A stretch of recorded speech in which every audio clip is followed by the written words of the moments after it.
Глубокой ночью в маленьком городке Гринфилд сирены пронзали тишину. Группа высокомерных местных полицейских прижимала к дереву женщину в форме. Она не просто офицер, это генерал Элис Харпер, около 40 лет, с белой кожей и синяками, но с глазами, полными тихой решимости. Ее запястья связаны веревкой, а форма порвана. «Думаете, ваши медали что-то значат здесь?» — ухмылялся один из копов. «Вы никто».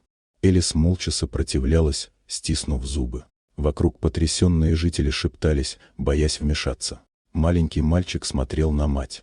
«Мама, почему они делают ей больно? Разве она не солдат?» «Не просто солдат, сынок, это генерал Харпер», — дрожал голос женщины. Офицеры смеялись, один ударил ее по лицу. Она шептала себе: «Стой, Элис, еще немного».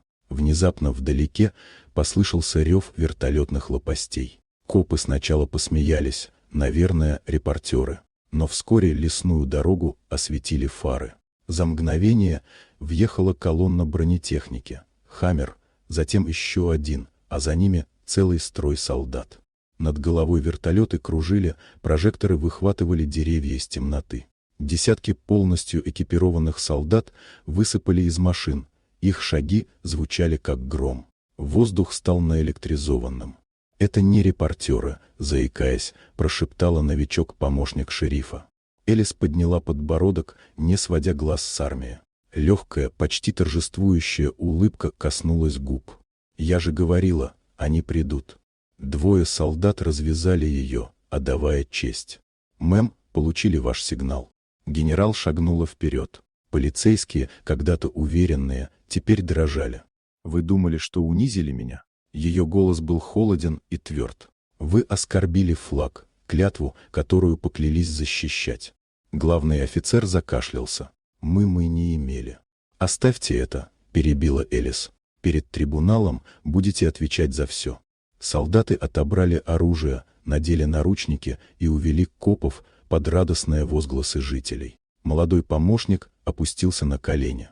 «Я хотел остановить их, пожалуйста, поверьте мне». Элис положила руку ему на плечо. «Запомни эту ночь. Сила без чести — ничто». Она села в первый «Хаммер». Солдаты отдали честь, жители аплодировали и скандировали ее имя. Вертолеты осветили ночное небо, когда колонна уехала. Элис была привязана к дереву, чтобы унизить ее, но теперь она олицетворяла силу целой армии. Кто бы вы были в этой ситуации? Поднялись против коррумпированных копов или остались в стороне, как толпа?